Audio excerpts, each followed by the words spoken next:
Steps to help you get out of debt. Most of us have some kind of debt, right?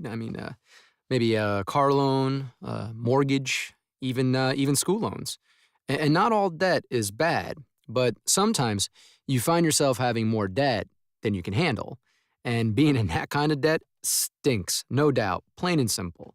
Because not only does it mean you owe money you don't have, yikes, it can add a large amount of stress and anxiety to your life. And you don't want that. You don't need that. No one needs that. So, what to do? Well, okay, it might not be the easiest thing to hear, I know, but you need to make some changes in your life because it's the only way to climb out of the hole that seems to just get deeper and deeper every month. First off, think about how long it took you to get into the position you're in, and then realize that it'll probably take some time to crawl out. That will take hard work, perseverance, patience, and motivation. So, what can get you started on the road to being debt free? A budget.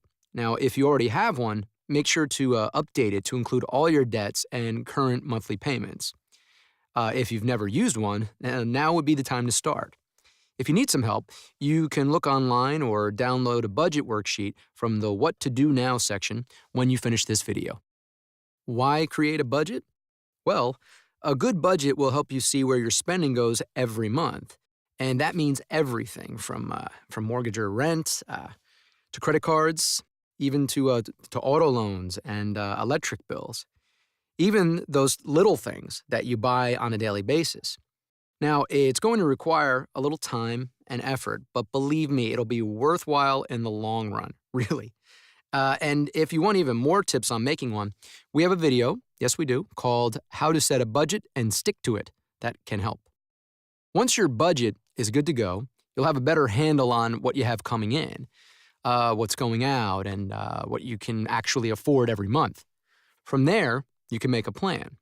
Start by taking a look at the kind of debt you have and focus on addressing your secured loans. They usually have fixed payment amounts and are for things like a car loan or mortgage.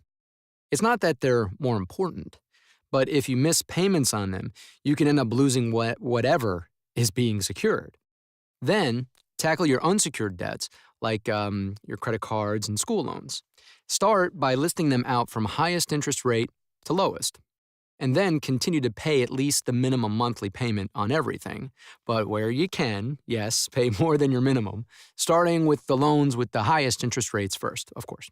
And if you're having trouble making even the minimum monthly payments, you can always call your creditors and let them know that you're having troubles. Now, okay, yes, this may seem intimidating, but there are people on the other end of the phone who can help you come up with a plan. And think about it, really, it's in their best interest for you to pay your bills, right? Another option to consider is a debt consolidation loan. This can help you by rolling all of your unsecured debt into one, but it's only beneficial if it saves you interest and helps you avoid adding more to your debt. So, this is the part where you get some tough love. Yes, now is the time to stop adding to your debt. There's no magic bullet here. It's the best way to reduce what you owe. And if you want to do this right, you're going to have to make some concessions in your life, which may mean you need to stop spending on non-essentials. Do you buy your lunch every day?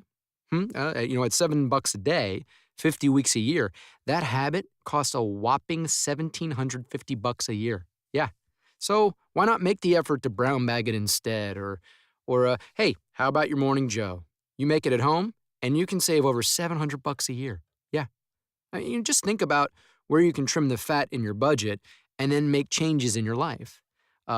Take public transportation to work. Use coupons when you shop. Don't buy the latest and greatest device when what you have just works fine.